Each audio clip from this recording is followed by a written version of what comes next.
Back to my channel. My name is Divya. आज हम बात करेंगे कन्फेशन की। Confession is one of the very important topics in Indian evidence act और ये जो टॉपिक है बहुत बार एग्जाम्स में आया है, तो चाहे वो सेमेस्टर एग्जाम्स हो या कॉम्पिटिटिव एग्जाम्स हो, कहीं ना कहीं कोई ना कोई क्वेश्चन कन्फेशन का जरूर आता है। तो गाइस, इस सब्जेक्ट को, इस टॉपिक को ठीक से समझने के लिए, बेटर अंडरस्टैंडिंग के लिए इस वीडियो को पूरा देखिए, बिकॉज इस टॉपिक में मैंने आपको बहुत सिंप्लीफाइड वे में समझाने की कोशिश की है। अगर आप पूरा देखेंगे तो I think you will get a better understanding of what confession is और इंडियन एविडेंस एक्ट में इसके क्या provisions. And one more thing, if you like my video, please subscribe my channel if you haven't, and also hit the like button.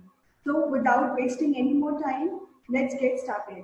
Confession को समझने के लिए ये जानना बहुत जरूरी है कि इसका ओरिजिन कहाँ से हुआ है। सबसे पहले कन्फेशन की जो डेफिनेशन है या प्रिवी काउंसिल्स ने, कोर्ट्स ने, ट्रिब्यूनल्स ने क्या कहा है कन्फेशन के बारे में।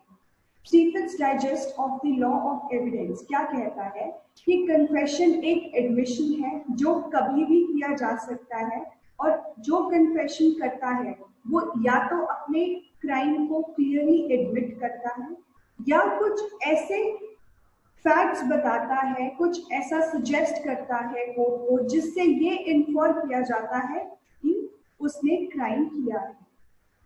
हाउएवर, ये जो डेफिनेशन है Stephen's digest of law of evidence की, ये प्रिवी काउंसिल ने एक्सेप्ट नहीं की थी रादर, और प्रिवी काउंसिल ने पकाला नारायण स्वामी वर्सेस एम्परर जो 1939 का केस है, उसमें क्या कहा था, stated that confession must either admit in terms of offense or at any rate substantially all the facts which constitute the offense। यानी कन्फेशन जो है उसमें जो एक्यूज्ड है या तो वो अपने ऑफेंस को पूरी तरह से एडमिट करे या वो कुछ ऐसे फैक्ट्स बताए जिससे ये साफ साफ पता चले कि उसने ही वो ऑफेंस किया है। दैट मीन्स या वो डायरेक्टली कन्फेस करे या वो थ्रू फैक्ट्स इनडायरेक्टली कन्फेस करे। तो प्रिवी काउंसिल ने इस केस में कन्फेशन की डेफिनेशन ये दी। अब प्रिवी काउंसिल के इस डिसीजन को ऑनरेबल सुप्रीम कोर्ट में Palvinder Kaur versus state of Punjab जो 1952 का केस है उसमें अपहील किया। सो गाइस, फाइनली कन्फेशन क्या है? कन्फेशन में या तो जो गिल्ट है उसको क्लियरली एडमिट करना होता है एक्यूज्ड में, या कुछ ऐसे फैक्ट्स बताने होते हैं कोर्ट को जिससे ये क्लियरली पता चले कि उसने ही एडमिट किया है, उसने ही ऑफेंस किया है। That means he must either admit the guilt in terms of offence और admit substantially all the facts which constitute the offence. अगर क्वेश्चन है कोर्ट के सामने कि जो एक्यूज्ड है क्या वो अनलॉफुल असेंबली का मेंबर है या नहीं। अब जो एक्यूज्ड है उसने एक स्टेटमेंट दी है और क्या वो स्टेटमेंट कन्फेशन है या नहीं, this is the question. Accused ने कहा कि he joined the assembly when it had already decided to kill the victim। that means उसको पता था कि ये जो ग्रुप ऑफ मेंबर्स हैं इन्होंने सो एंड सो पर्सन को किल करने या मारने की कॉन्स्पिरेसी रची है या उसको मारने के मकसद से ये इकट्ठा हुए हैं, ये जानने के बावजूद भी उसने असेंबली को ज्वाइन किया, उस गैंग को ज्वाइन किया। दैट मीन्स यहाँ पे उसकी भी कहीं ना कहीं इंटेंशन साफ पता चल रही है। तो ये जो स्टेटमेंट है, this is a clear cut confession, because accused ने डायरेक्ट तो नहीं बोला कि हाँ मैं भी उसके मर्डर में इन्वॉल्व था, ये डायरेक्ट कन्फेशन तो नहीं है, लेकिन उसने ऐसे फैक्ट बताया कि yes I knew while joining this assembly that so and so person were going to kill that particular person or kill that disease। तो उसको ये नॉलेज था और इस नॉलेज के बाद उसने वो असेंबली ज्वाइन की। That means it's a confessional statement. एक और example, The accused confessed that he knew about the conspiracy to commit the murder, but did not confess that he was a party to the crime. क्या ये confession है या नहीं? यानी accused ने कहा कि उसको पता था कि so and so person को मारने की conspiracy हो रही है, लेकिन उसने अपनी स्टेटमेंट में ये कहीं नहीं कहा कि yes, I was also involved in that conspiracy. That means उसने जो स्टेटमेंट दी है उसके अकॉर्डिंग सिर्फ इतना पता चल रहा है कि that he had the knowledge of that particular offense. So ये जो स्टेटमेंट है this is not confession. कहने का मतलब है कि कन्फेशन सिर्फ वो स्टेटमेंट्स हैं जो डायरेक्टली गिल्ट को एडमिट करते हैं या ऐसा फैक्ट बताते हैं जिससे कोर्ट को क्लियरली ये लगता है कि yes he was a party to that crime. अब बात करते हैं फॉर्म्स ऑफ कन्फेशन की. सबसे पहला है judicial confession, which is very clear from its word. वो कन्फेशन, वो कन्फेशनल स्टेटमेंट जो कोर्ट में या जज के सामने की जाए, that is a judicial confession. Next है extra judicial confession. Extra judicial मतलब कोर्ट में ना होके कोर्ट से बाहर किसी थर्ड पर्सन के सामने कन्फेस करना. कन्फेशन में भी in front of friend, relative या खुद से भी बात करना. अगर खुद से बात करते वक्त कोई इंसान कन्फेस करता है और वो कन्फेशन किसी थर्ड पर्सन ने सुन लिया, तो that person can give an evidence and that confession will be relevant and admissible. कहने का मतलब है कि एक्स्ट्रा जुडिशियल कन्फेशन किसी थर्ड पर्सन के सामने किया जाता है, but it also includes conversation to oneself, provided वो कॉन्वर्सेशन कोई दूसरा इंसान सुन ले. अब अगर किसी दूसरे इंसान ने वो कन्फेशन सुन लिया तो वो उस स्टेटमेंट को कोर्ट में एडमिट करा सकता है, provided he has to show the exact reproduction of words. जो कन्फेशन के टाइम पे एक्यूज्ड ने खुद से कहे हैं वही वर्ड्स कोर्ट में बोले जाने चाहिए, तभी वो कन्फेशन को एडमिट करते हैं, अदरवाइज एडमिट नहीं होगा.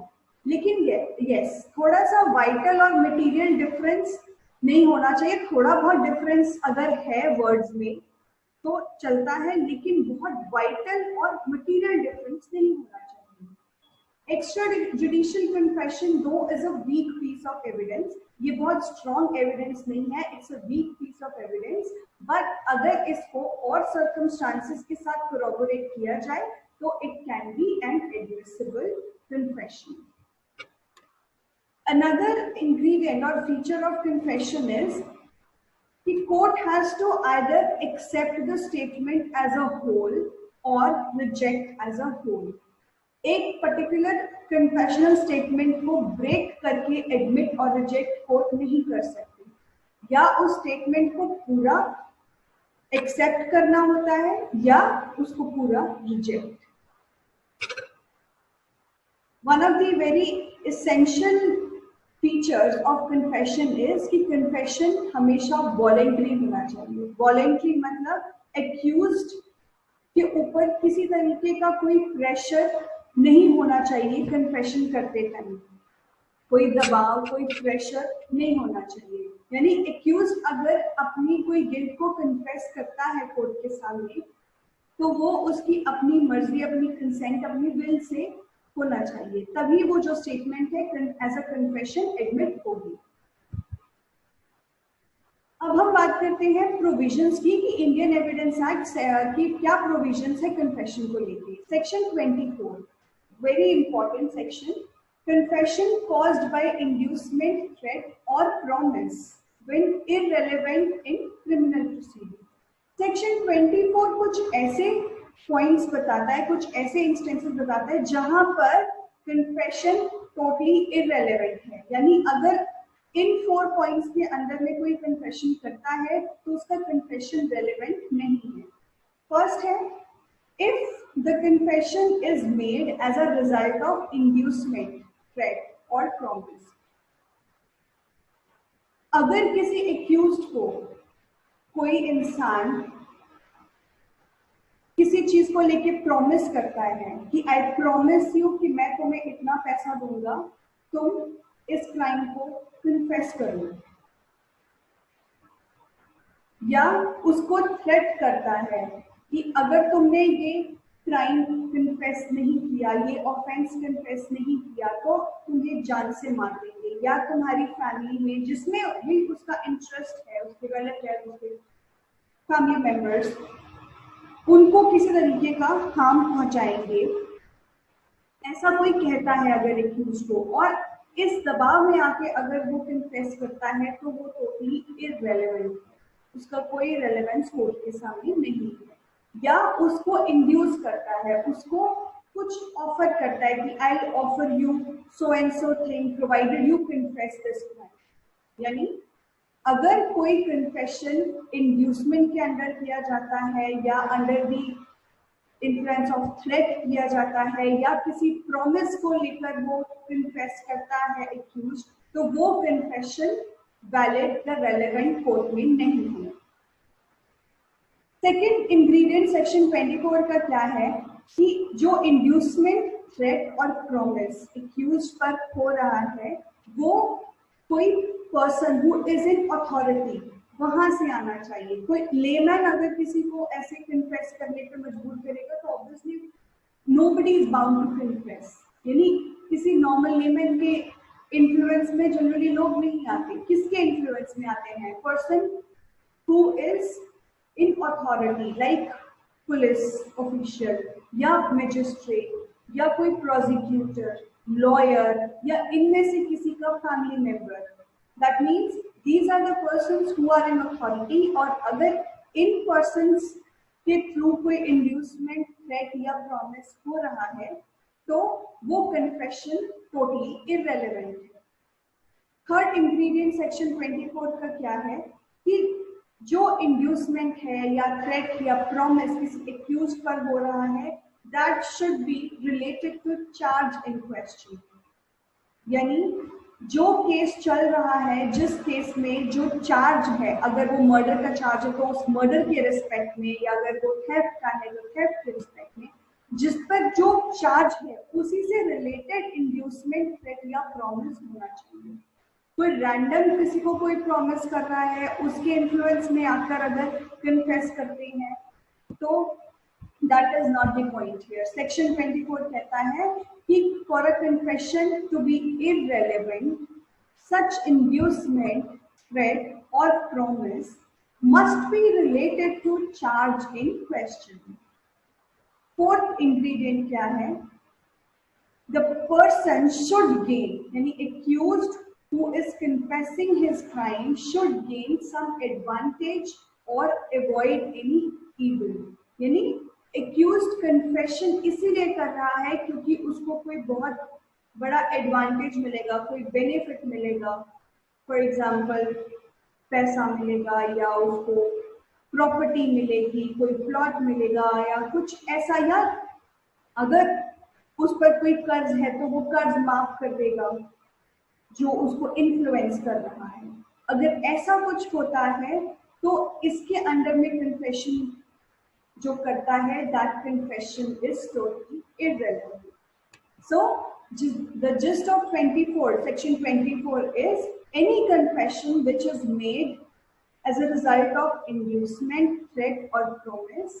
अगर वो inducement, threat, promise आ रहा है from a person who is in authority and is related to charge in question, then such confession is totally irrelevant in the eyes of law। Next come to section 25। Section 25 कहता है कि confession which is made to police officer is not to be proved। यानी वो confession जो किसी police officer के सामने किया है, कोर्ट उसको नहीं मानेगी। Confessional statement made to police officer is regarded as involuntary। इसका रीजन ये है कि जो कन्फेशन पुलिस ऑफिसर के सामने करता है हमेशा ये मानती है कि पुलिस ऑफिसर के सामने किया गया कन्फेशन इनवॉलंटरी है, यानी वो पर्सन ने जो एक्यूज है उसने अपनी मर्जी से नहीं किया, वो अगर किया है पुलिस के सामने तो पुलिस के दबाव के कारण किया है।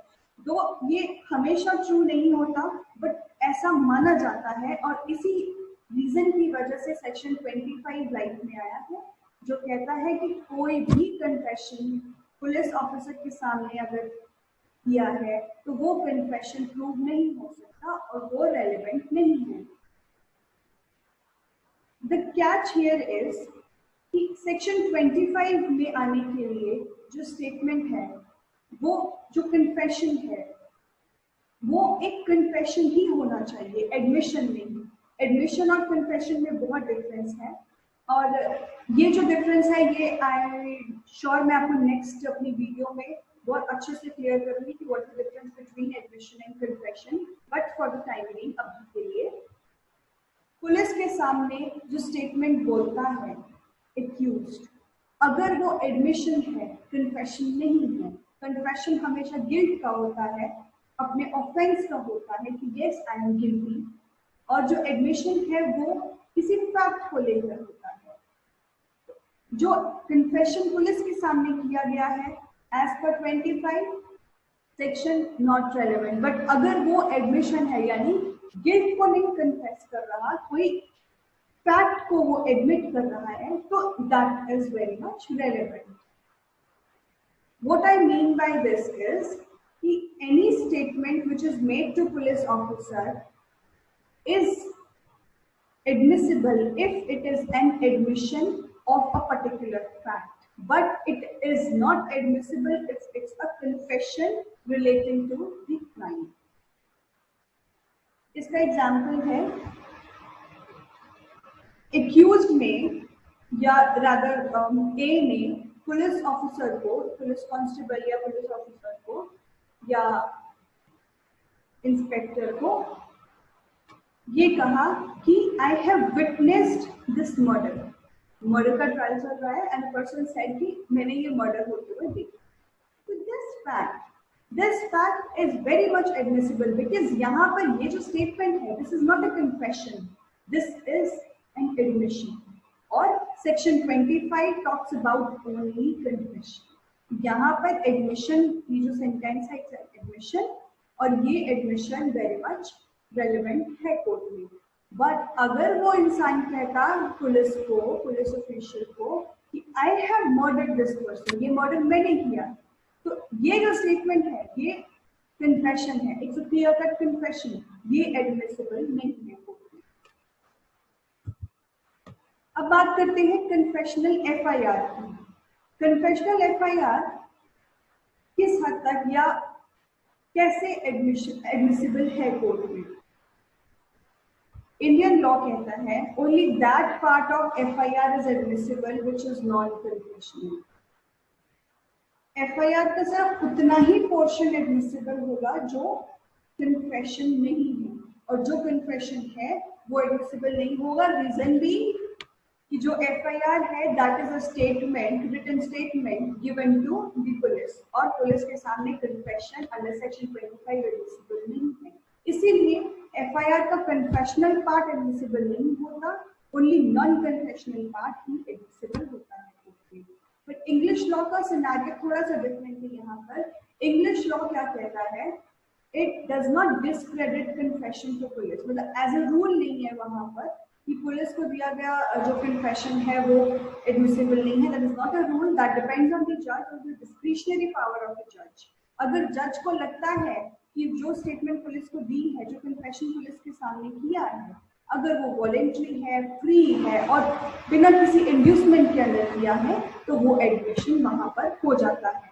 बट इंडियन लॉ में ऐसा नहीं है, इट्स अ सेट रूल कि पुलिस के सामने दिया गया कन्फेशन नहीं होता एंड वो एडमिसिबल नहीं है कोर्ट के सामने। Next come to section 26। What section 26 says? Confession by accused while in police custody not to be proved against. Similarly, section 25 कहता है पुलिस के सामने दिया गया कन्फेशन एडमिसिबल नहीं है, और सेक्शन 26 कहता है कि कन्फेशन अगर वो किसी को भी किया है, प्रोवाइडेड वो पुलिस कस्टडी में किया गया है, तो वो कन्फेशन एडमिसिबल नहीं है। पुलिस कस्टडी से यहाँ पर मतलब सिर्फ पुलिस स्टेशन तक ही रिस्ट्रिक्टेड नहीं है। पुलिस कस्टडी का मतलब है पुलिस कंट्रोल। अब पुलिस कंट्रोल पुलिस स्टेशन में हो सकता है, किसी पब्लिक प्लेस में हो सकता है, किसी के घर में हो सकता है, किसी के वर्क प्लेस में हो सकता है, it can B anywhere. The idea is कि पुलिस का कंट्रोल होना चाहिए एक्यूज पर, और उस कंट्रोल के अंडर में रहकर अगर एक्यूज ने कोई क्राइम अपना कन्फेस किया है तो वो एडमिसिबल नहीं है as per section 26। But section 26 का एक बहुत ही इंपॉर्टेंट एक्सेप्शन है कि अगर एक्यूज ने पुलिस कस्टडी में या पुलिस कंट्रोल में रहकर कोई स्टेटमेंट कोई कन्फेशन किया है तो वो एज अ रूल एडमिसिबल नहीं है। बट अगर वो कन्फेशन करते टाइम वहां पर मैजिस्ट्रेट मौजूद है, यानी वो कन्फेशन अगर किसी मैजिस्ट्रेट की प्रेजेंस में किया है, तो that is a very much valid confession. So section 26 says any confession made to anybody in the police custody or in police control, that is not a confession that is not admissible, provided if that confession is made in presence of magistrate, that is a very much valid confession. Next come to section 27. 27 भी एक exception है to the fact कि confession police के सामने किया गया जो confession है वो एडमिसिबल नहीं है। सेक्शन 27 इसका एक और एक्सेप्शन है। इट सेज कि पुलिस को अगर किसी पुलिस ऑफिशियल को अगर एक्यूज्ड अपने क्राइम एक्सेप्ट करता है, यानी अगर किसी पुलिस ऑफिसर के सामने एक्यूज्ड अपना क्राइम कन्फेस करता है, तो वो एज अ रूल नहीं एडमिसिबल। बट अगर उस स्टेटमेंट के बाद पुलिस को कुछ ऐसा फैक्ट डिस्कवर होता है जो एक्यूज ने अपनी उस स्टेटमेंट में कहा है, तो उतनी स्टेटमेंट उसकी एडमिसिबल हो जाती है। यानी सेक्शन 27 कहता है confession in police custody is admitted in evidence when, only when it leads to discovery of a fact connected with crime. 26 क्या कहता है कि any statement or any confession made in police custody is not admissible, but first exception, if that confession is made in front of magistrate, that is very much admissible. Second exception is 27 section, which says such confession is admissible if it leads to discovery of fact connected with a crime. For example, accused ने police के सामने confess किया कि मैंने ही diseased का murder किया है, मैंने डिजीज को चाकू मार के उसका मर्डर किया है। पुलिस को बोला, पुलिस कस्टडी में उसने ये confess किया। As per section 26 not relevant, not admissible, confession है ही नहीं है। लेकिन इफ ही सेज कि यस मैंने ये मर्डर किया है उसका, और जो चाकू है मैंने अपने कमरे में बेड के नीचे छुपा रखा है या अपनी अलमीरा के नीचे छुपा रखा है, ऐसे कोई भी स्टेटमेंट वो देता है कि ये जो चाकू है या जो मर्डर वेपन है, टू बी मोर प्रिसाइज, जो मर्डर वेपन है मैंने सो एंड सो प्लेस में हाइड करके रखा है। एंड इस स्टेटमेंट के बाद अगर पुलिस को वो मर्डर वेपन वहीं से मिलता है, तो जो कन्फेशन, तो जो ये स्टेटमेंट है उसकी, दैट बिकम्स एडमिसिबल, और कन्फेशन वहां पे उसका एडमिसिबल हो जाता है। सो confession made in police custody not admissible, but it has two exceptions. First, in presence of magistrate. Second, when it leads to discovery of a fact connected with the crime. Next, come to section 28. confession made after removal of impression caused by inducement, threat or promise. Very easy section, जो section 24 में हमने समझा था कि confession if made under inducement, threat और promise that is inadmissible in court, but section 28 कहता है कि अगर वो इंड्यूसमेंट, थ्रेट और प्रॉमिस का इंप्रेशन उस कन्फेशन से हट जाता है तो वो कन्फेशन एडमिसिबल हो जाता है। सेक्शन 29 क्या कहता है? Confession otherwise relevant not to become irrelevant because of promise of secrecy. हमने भी प्रीवियस सेक्शंस में ये समझा था कि confession made under promise is not relevant. Section 24 में ही हमने इस बारे में बात की थी। Confession made under the influence of inducement, threat or promise is inadmissible. Section 29 कहता है कि हर confession जो प्रॉमिस के इन्फ्लुएंस में किया है वो हमेशा एडमिसिबल नहीं होता। इसके थोड़े कुछ एक्सेप्शंस हैं जो सेक्शन 29 बताता है। सेक्शन 29 कहता है कि कन्फेशन अगर प्रॉमिस के इन्फ्लुएंस में किया जा रहा है तो अगर वो इन 4 इंग्रेडिएंट्स को फुलफिल, इन 4 कंडीशंस को फुलफिल करता है तो वो कन्फेशन एडमिसिबल होगा even under the influence of promise. First है by promising accused that it will be kept secret. Section 29 अब क्या कहता है कि कन्फेशन जो सेक्शन 24 में under the influence of inducement, threat, promise किए गए वो एडमिसिबल नहीं होते, लेकिन सेक्शन 29 में वो एडमिसिबल होंगे अगर सेक्शन 29 की जो 4 पॉइंट्स हैं इनको फुलफिल करता है। तो इन 4 कंडीशंस में जो कन्फेशन है वो एडमिसिबल हो जाएगा, फिर चाहे वो प्रॉमिस के अंडर किया गया हो या किसी भी और कंडीशन के अंडर में रह के वो कन्फेशन किया गया हो, that will be very much admissible. तो कहने का मतलब है कि section 29 is to some extent is an exception to section 24 because section 24 clearly makes the confession inadmissible if it is made under the influence of promise, but section 29 lays down certain conditions under which that confession, even if it is made under promise or under any influence, becomes admissible। अब वो कौन-कौन सी conditions हैं वो हम उसके बारे में बात करते हैं।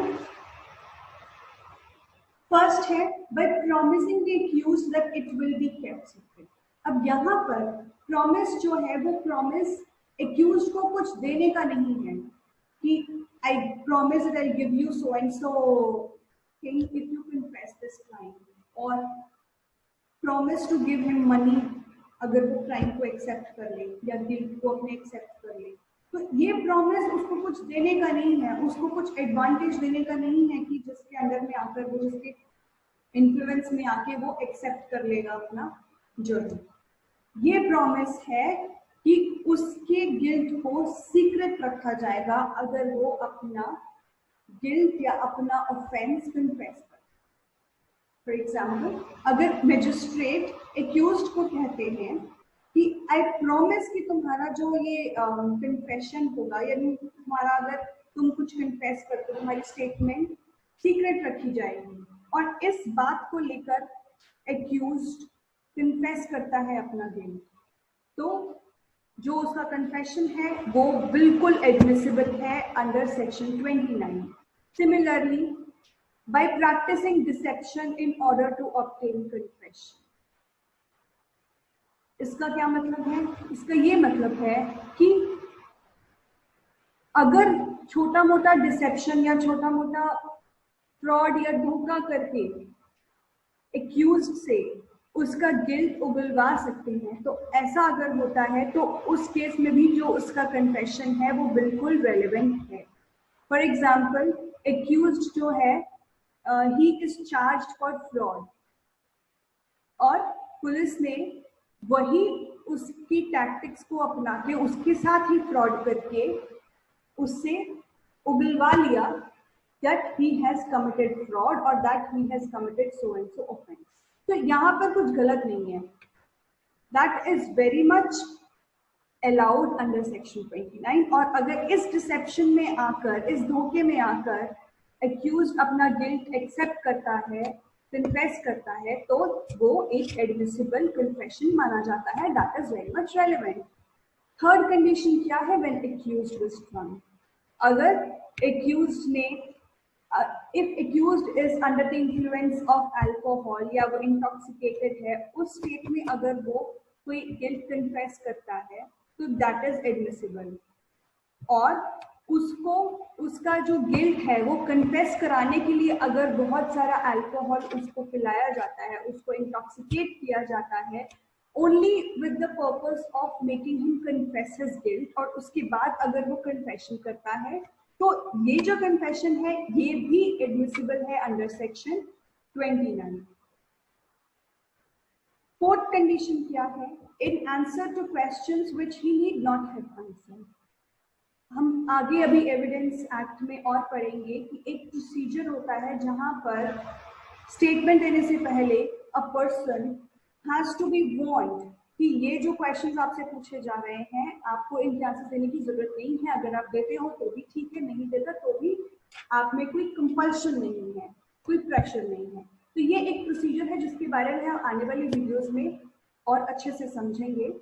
बट फिलहाल के लिए कि अगर ऐसा कोर्ट उस एक्यूज्ड को या उस पर्सन को ऐसा कहती है कि आपको इसकी जरूरत नहीं है क्वेश्चंस की, और फिर भी अगर वो कन्फेस करता है तो भी वो कन्फेशन उसका रेलेवेंट माना जाएगा अंडर सेक्शन 29।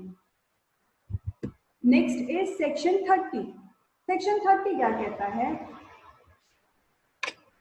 अभी तक हमने जो भी प्रोविजन समझे हैं उसमें एक्यूज्ड अपने क्राइम को लेके कन्फेस करता है। सेक्शन 30 थोड़ा सा डिफरेंट है उन प्रोविजन से।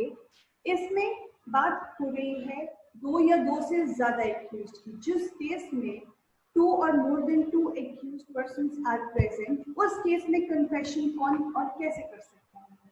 अगर हर एक्यूज्ड अपने लिए कन्फेस करता है एंड वो सारे रेलेवेंसी ऑफ कन्फेशन की प्रोविजंस को फुलफिल करते हैं, तो वो उसके अगेंस्ट एक कन्फेशन एडमिसिबल है। But what if accused confesses his own crime plus gives a confession on behalf of other accused also? यानी, और इन अदर वर्ड्स, अगर वो अपना गिल्ट कन्फेस करता है naming the other accused also, तो उसके कन्फेशन से बाकी एक्यूज्ड में क्या फर्क पड़ता है, क्या डिफरेंस आता है उनके बीच? ये सेक्शन 30 बताता है। Confession of a co-accused in a joint trial implicating himself as well as others is relevant against all. That means कि अगर सपोज 3 accused persons हैं एक केस में और उन तीनों का joint trial हो रहा है, this is very important under section 30। अगर उनका joint trial है, joint trial के केस में अगर एक ने अपने क्राइम को कन्फेस किया तो उसका जो कन्फेशन है वो नेक्स्ट दोनों के लिए भी रेलेवेंट हो जाता है। बट अगर उन तीनों का सेपरेट ट्रायल चल रहा है, उस केस में हर एक्यूज का कन्फेशन सिर्फ खुद के लिए ही रेलेवेंट है, वो कन्फेशन दूसरे पे पास ऑन नहीं होगा। सो सेक्शन 30 से अगर तो एक्यूज पर्सन का जॉइंट ट्रायल है, उसी केस में confession by one accused is relevant as against all the other accused persons. So यहाँ पर joint trial is mandatory. So guys, that's all for today. I hope you have liked my video because मैंने आज की video में confession को बहुत simple तरीके से आपको समझाने की कोशिश की है, और जितना मैंने समझाया है घूम फिर के पूरे एविडेंस एक्ट में सिर्फ वही बात की गई है। फिर भी अगर आपको कोई क्वेश्चन हो या कोई सजेशन हो और anything that you would like to ask, आप मुझे कमेंट सेक्शन में अपना क्वेश्चन, अपनी क्वेरी या अपना सजेशन पोस्ट कर सकते हैं। I will definitely try to reply on that. That's all for today. If you have like my video then please hit the like button, and all those जिन्होंने subscribe अभी तक नहीं किया, I request you to please subscribe my channel because इस तरीके से पूरे evidence act को मैं सिंप्लीफाइड फॉर्म में आप तक पहुंचाने की पूरी कोशिश कर रही हूँ एंड आई एम श्योर आप आगे की वीडियोस भी मिस नहीं करना चाहेंगे. So that's it guys. Thank you so much. Have a wonderful day. Bye bye.